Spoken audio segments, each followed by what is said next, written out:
Welcome in to the Take the North podcast presented by Odyssey. I am Dan Wiederer of the Chicago Tribune. Happy to be joined today by a friend of the podcast, good buddy of mine, Dave Birkett of the Detroit Free Press, who's living in some unfamiliar territory these days during the NFL postseason. Dave, how's it going, man? You're right, man. I exactly how to react. This is the first time I've worked this late into the season covering football my entire life, so kind of weird. Yeah. So how long now? Weird. Yeah, how long now have you been on the Lions beat here? Just to give our audience a Yeah, little I think here. this is 15 years. Okay. I did the 2008 season at my old stomping grounds, really part of 2007 season too, and been at the Free Press since 2010. So used to joke that I saw a lot of losing football, and now it's a whole lot different. Yeah, look, like we've experienced similar brands of misery over time and have both left each other's home stadiums going, what was that? Right. One team found a way to find a new way to lose. Look, like this is a wild time because the Lions beat writers normally at this time of year, as you mentioned, are preparing for a top 5 pick, a top 7 pick, going through mock drafts and draft logs and trying to figure out where to go. You're preparing for an NFC Championship game. I know I talked to you back in the spring and summer last year, and you were one of the people that said, don't buy any of this. They're just the Lions rhetoric. And it's played out that way. They've obviously won 14 games now, regular season and postseason combined. When you take the big picture, zoom out, look at this, what is it in your mind that has been the engine and the fuel for this turnaround? Yeah, I mean, it starts with Dan Campbell. Let's go there, right? I mean, he was the right hire at the right time for this organization. He's done a wonderful job, cultivating talent on the roster and in his coaching staff, building that talent. He's certainly a guy. I mean, that's part of why I think the country loves the Lions right now is because, Dan is someone who resonates with so many people, just the way that he carries himself, the way he goes about business, the passion that he coaches with, that he's not afraid to show. Brad Holmes and the acquisition of talent can't be overlooked either. I mean, the Lions do have a really good roster, a young roster that should be around for a while. So you put those two things together. They got the right people when they started this rebuild. And, Dan, just to be honest, like I thought they'd be good. I thought they'd win the division. I really didn't see them being, 60 good minutes of football away from making the Super Bowl this year. So they may be a little bit ahead of, where I thought they'd be in the rebuild, but I don't think it's a surprise that they're a pretty good team right now. It's wild to think about, and I think obviously they're facing a pretty steep climb this weekend against the 49ers, a team that survived its own scare. Our podcast is called Take the North because when Ryan Poles, our general manager here in Chicago, was hired, he vowed that the Bears were going to take the North and never give it back. That was the catchphrase coming out of his introductory press conference. Well, the Lions, for the first time in their history, won the NFC North this year. And I'm curious about your vibes on whether they have any intention to give it back. And I guess that is a roundabout way of asking how sustainable is the success they have going right now.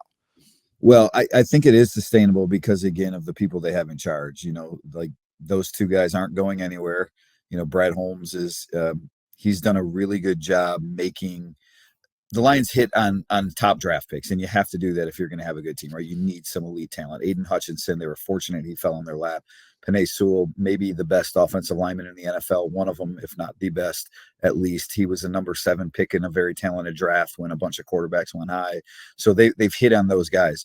But they also, Amon-Ra St. Brown, 4th-round pick. Derek Barnes, the guy who 4th-round pick. Sam Laporta, 2nd-round pick. So made Aleem McNeil, 3rd rounder. They've made good use and gotten value out of picks all over the draft. And that's really why they have such a deep roster. So I do think it's very sustainable. Now they are going to have some challenges ahead, right? Paying Jared Goff and paying St. Brown. And, that's a whole different part of roster building that this group hasn't had to deal with. So that, there are some roadblocks or some curves that they're going to have to navigate. And I will say this too, Dan, like, I thought going into the year, like the NFC North, probably one of the weaker divisions in football. Yeah. Thought the Bears would be better. Didn't know how great they would be. Vikings were going to take a step back. Packers, let's see what Jordan Love is. Well, I thought the Bears were playing as well as anyone in the division by the end of the year. And Jordan Love certainly looks like the Packers might have a 3rd straight pretty darn good quarterback. So I don't think the Lions are going anywhere, but I do think there's going to be some other, good teams competing for the take the North here in the coming years. Yeah, it's going to be hard to take it, and you guys obviously have it, and then it's going to be interesting to see how to get it back, or give it back, or never give it back, whatever it is. I'm curious the vibes in Detroit, because this is such unfamiliar territory, and it had been 30 plus years since they hosted a playoff game, right? And then you had two in the span of 2 weekends, and this just build up of momentum and energy and belief, just from a citywide perspective. What are you experiencing there? It's like nothing I've covered. I mean, I've covered, when the World Series, going back to playing the Cardinals in the 2000s, and the Pistons won the championship when they beat the Lakers, and played in the NBA Finals the next year against the Spurs. I mean, covering all those things, there's nothing that compares to what the environment that we've seen the last couple of weeks. And even talking with some of the people that were around Michigan's title run this year, like, it's sort of, it's not like it's been ignored, but it's taken a backseat to the Lions. The Lions are the hottest thing going, certainly in Detroit, probably nationally. Again, there's a lot of people that just like what the Lions are. They like Dan Campbell. It's like the Cubs in a lot of ways, right? When they won the series, that they don't have a lot of enemies because they haven't beaten anyone. They've been running people over for 2 decades, and you're sick of them. This is a new story. They're a fun team to watch. They go for it on 4th downs. They run fake punts. There's a lot to like about this team. And Dan, when I tell you, you saw it in Chicago a little bit, even though the Bears won that game there, like, there's a lot of Lions fans. Road games become home games. There's a lot of Lions fans that will be going to San Francisco for the NFC Championship game this week. I had clearly never seen anything like that from the Lions at Soldier Field. I mean, usually Bears fans are the ones known for traveling and taking over road stadiums, and it was wild to see that game and that presence there, and just to feel that energy. I think you're right about their likability. I had a birthday party full of 5th graders this weekend, and I couldn't believe how universal it was in their love for the Lions, and they were rooting. This was early in the day on Sunday. They were rooting for the Lions to take down the Buccaneers, and I think some of it is just kind of, obviously the Dan Campbell story resonates, but that you've got these skills guys, the Jahmyr Gibbs, the Sam Laportas, the St. Browns, and the way Goff is playing, that has made it an exciting brand of football too. They're fun. And honestly, Brad Holmes told me that he told me that he was, at one point he was talking to someone that had come in there, a national reporter or something, and he asked them, like, what, kind of taking the temperature, like, why are we so popular? This is before the season. And that's what they told them, like, you're a fun team. And I think that's a big part of it. They're not winning 17-14 games, and how you get there, but they throw the ball around. They got a creative offensive coordinator. Their running back's a fun guy to watch. They got 2 of them, for that matter. They're built to score some points. They blitz on defense. This is not a passive team. I mentioned the 4th downs, the fake punts, like, all those things I think play into it a little bit. And when you throw Dan Campbell and his personality on top of it, that's sort of the cherry on top for a lot of people, because he is like, there's so many people that resonate with him and his story and who he is and the passion that he speaks with. And, you're this big tough guy, but yet he's not afraid to share his emotions a little bit. And it's kind of how I think you think football people should be. And so, he's the Lions. It looks like they've hit a winner with their hires from a couple years ago, and on the field, they're certainly doing really good things. So twice already you've mentioned passion when it comes to Dan Campbell, and that's obviously the operative word. My normal co-host David Haugh earlier this week mentioned the power of passion as sort of the fuel for the Lions. I said, that's a great marketing thing. We got to get that on t-shirts. You can take that to your audience in Detroit, and Dan Campbell's face, the power of passion, and we can ride that to the millions. But I'm curious how he has managed to get the passion that is shown behind the scenes in meetings. You obviously have all the viral clips of the various speeches he's given and things like that, to get it to translate. It's a delicate balance in terms of getting the passion to create buy-in and the buy-in to create results. Right.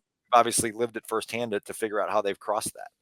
Yeah, it's definitely chicken or the egg, right? Because when you're 3-13-1, as the Lions were in that first season, there's a lot of people rolling their eyes at some of that passion, and then when the wins start coming midway through year 2, I think people were like, okay, is this real? Like, do we really buy into that? Is this the right thing? And he's, I think I've said this before. The thing with Dan is that, he is who he is, and like what you see on TV is who he is behind closed doors, and who he is with the players. And because he's so honest and real, that lets everyone under him sort of be themselves too and be comfortable with their own flaws. I mean, Dan is very comfortable with his flaws, or what some people may perceive as flaws. And I think when that happens, that just allows the people under him to be the best selves they can be, if that makes sense. And when that happens, and you got a group of men, all whom are very talented, being that way, I think that's what breeds success in a lot of ways. So the Lions they've got a really good roster, but all these guys aren't first round picks. They're not all the top choice of every team out there.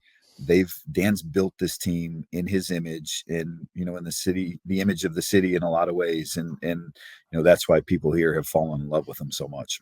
You touched on a little bit a couple minutes ago, in the Brad Holmes being the sort of supporting actor, right? Like Dan Campbell is the main character in a lot of this, but Brad Holmes has obviously done a great job. I think probably from everyone I've talked to in Detroit over the last couple of years, the union between those two is pretty significant. But I'm curious what the magic touch you see in Brad is that has helped push them to this level as well.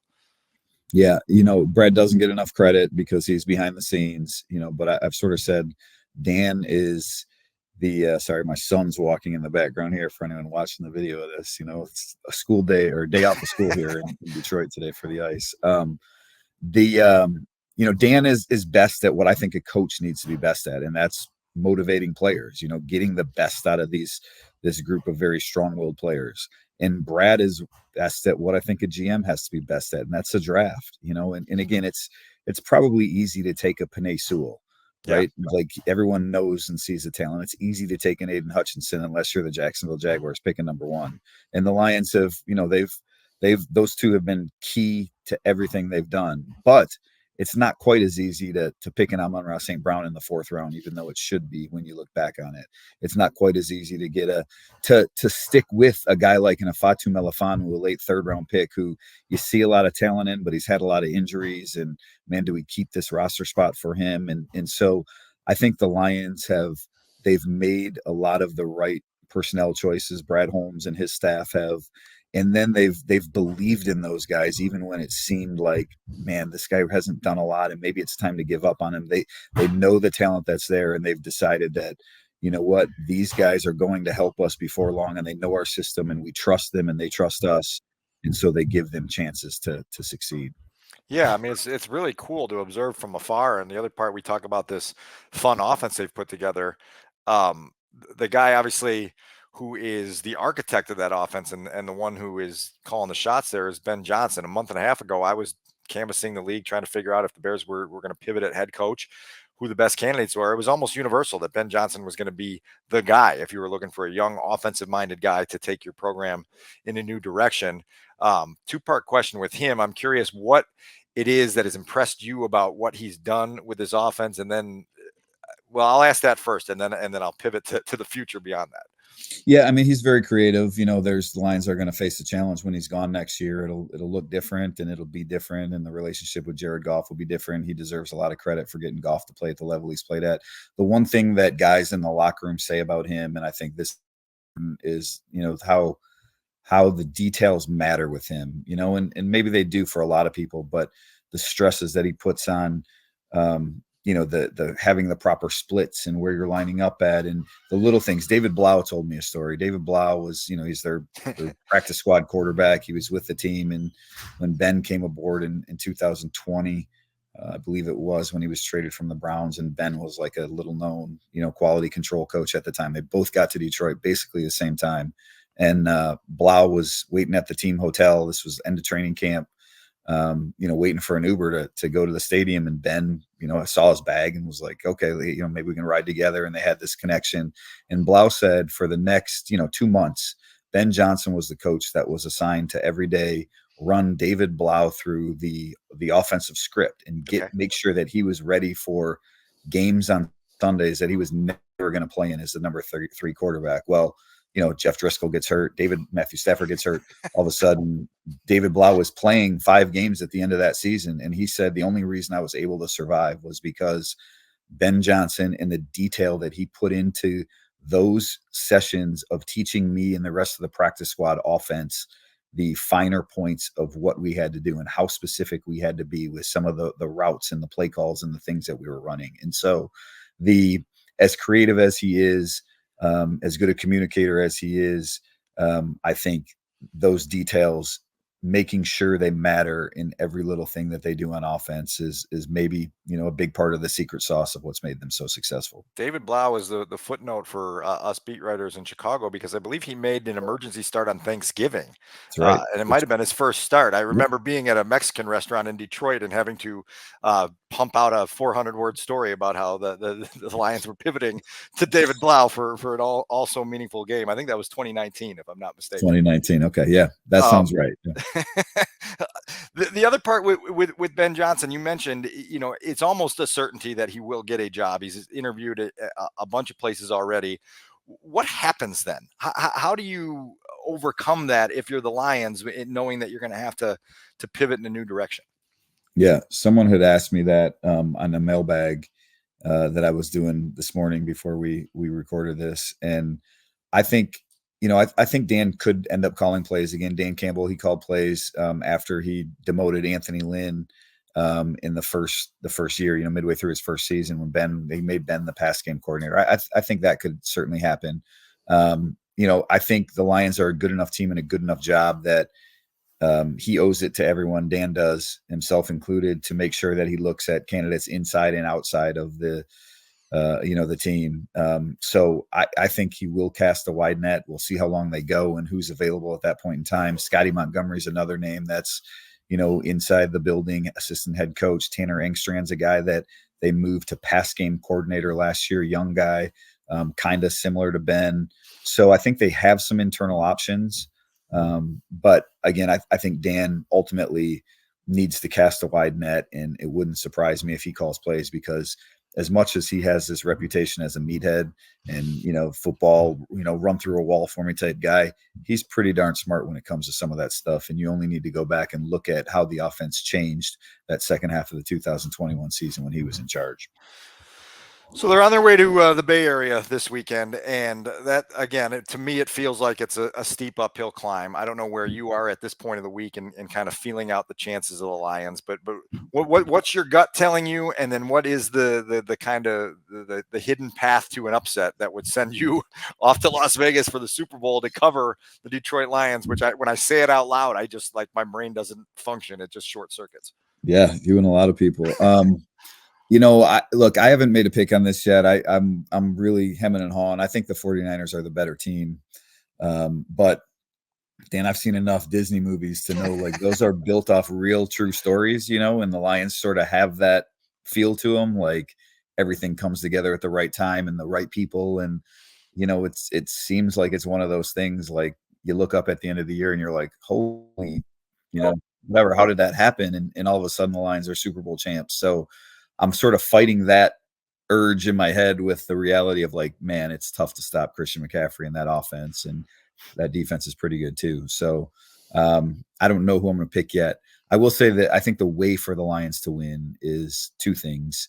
They need to score some points early, because everyone knows Kyle Shanahan's, record being down and the way that offense is. And, the Lions have a capable enough offense to do that. So if they can get up and build a little bit of a lead, that would be important. And then number two, defensively, you got to stop Christian McCaffrey. I mean, that's just the bottom line of it. And the Lions have been pretty good against the run this year, but they haven't been great the last couple weeks. And so while I think their defense has made some strides, I don't know how equipped they are to stop McCaffrey. And so that is the one thing that sort of gives me a little bit of pause about picking them. One of the teams that slowed the Lions offense down this year twice was the Bears. And it baffles me a little bit, because it felt like they had a formula for taking away some of Jared Goff's comfort spots and making him not be able to use the middle of the field as readily as he did. He had, I think, 5 interceptions in the 2 games they played, something to that nature. It always baffles me that teams don't figure out a way to replicate that when one team has shown a blueprint to take them down. Was there anything in those games that you saw where you were like, man, that was different, that the Bears were able to slow this offense down more than others? Yeah, I mean, they got better pressure than most teams, and I don't know that's.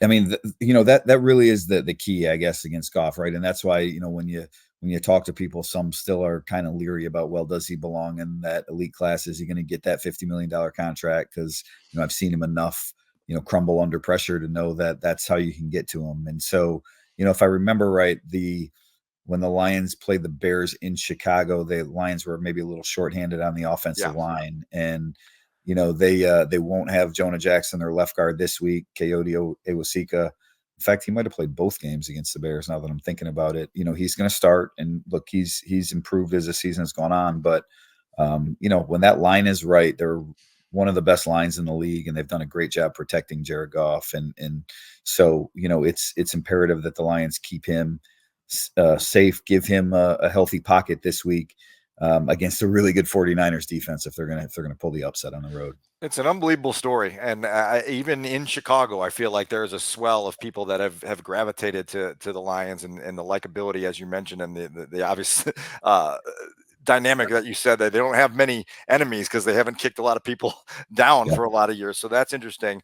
Before I spring you loose, wanted to hit you with a couple Hall of Fame related questions, because obviously that's an interesting time around now. Every year the Bears have two candidates with pretty good chances of winding up in Canton this summer, and Steve McMichael, who's a senior committee finalist and seems like he's on the fast track to get through, and then Devin Hester, who's been a 3-year conversation here. My first question, I think, would be, how do you handle the questions that come to committee members about, I mean, every year you get told you're an idiot because, a bunch of good players get left out. And my response always is, well, they can only push through 5 every year of the modern era finalists. And so it's really difficult to draw that line and figure out where the 5 are. How do you kind of defend the committee and defend yourself when you take some of that shrapnel that comes after the selections are made? It comes with it. It doesn't matter a whole lot, but I will say that you're right. My 5 that I go into the process with may not be the 5 that you vote on, end up getting in, or we vote on. For those who don't know, right, there's 15 modern era people. The committee votes, everyone picks a top 10. And so the top 10 of those 15, then that's who you vote from 10 to 5 on. And so, 1 or 2 people from my 10 may not even make it into the 10, or 1 or 2 people from my top 5 may not make it into the top 5. I will say we had our discussion this year already. It was a very healthy process. I think there were some robust discussions around some of the candidates. Look, my goal and objective when I, sit down to cast my ballot is to put the 5 best, most deserving players in. I sort of define that as like, if you were one of the best players at your position during a given era or time period, right? More than a year. It's not just a flash in the pan, but you don't have to be the best to ever do it, or best for a 10-year stretch. But if you could be in that conversation, all pro sort of conversation for multiple years, then I think you're probably deserving of it. And Dan, I will say I've shifted a little bit over the years. Like I had a conversation with Richard Dent actually earlier this fall, and he was like, you guys put too many people in, sort of like Deion Sanders has said. And I sort of tend to agree that maybe we have, put too many people in of late, but I think there were some very deserving, candidates on the ballot this year, including the 2, ex-Bears that you mentioned. It's almost like there needs to be 2 wings for the, the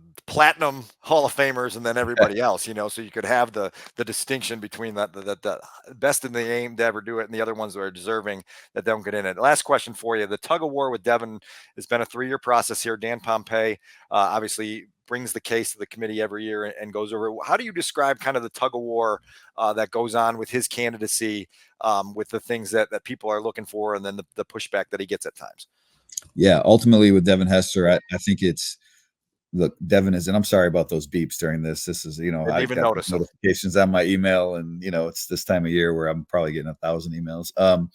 Look, Devin Hester, to me, best return man in NFL history, if not the best, certainly in the conversation for that. So there's no doubt about his greatness. I think the one thing that's probably held him back a little bit is just like, how do you wedge, a great 8 to 10 plays or whatever he's giving you a game, and the reality that teams didn't kick to him as much after he started becoming as great as he was, versus an offensive lineman who plays 70 snaps a game, or a, defensive end who's rushing the passer, 50 times a game. Or so I think that's really what the push and pull has been with him. No one doubts his greatness. It's just a matter of like, was his impact as big as, this wide receiver who was out on the field, 95% of the time. So to me, Devin Hester is a very worthy candidate. Like I said, one of the best at his position to ever do it. I think that's Hall of Fame material. And, we'll see if he gets in this time around. But, if I'm a Bears fan, I would feel good about him getting in at some point, whether it's this year or not. Great stuff overall. 20 seconds or less. I have to ask you, how has your youth sports coaching schedule been interfered with by this Lions run here in the month of January? Missed 2 games last week because we had some late games Sunday. My boys, my team, my son, I'm coaching his 3rd grade team now. I coached my daughter's, team years ago. She's in high school now. They were watching it during the between games. They were watching the end of the Lions game. This week, I'm going to miss 2 more games on Sunday. It's crushing me to miss it.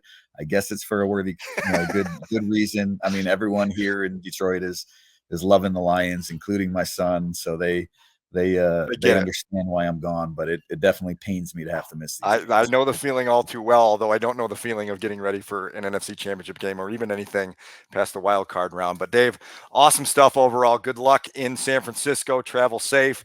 Great to talk to you, and we'll have you on again soon after the Super Bowl parade. Always, Dan. Always good to see you, man. All right, talk soon. See ya.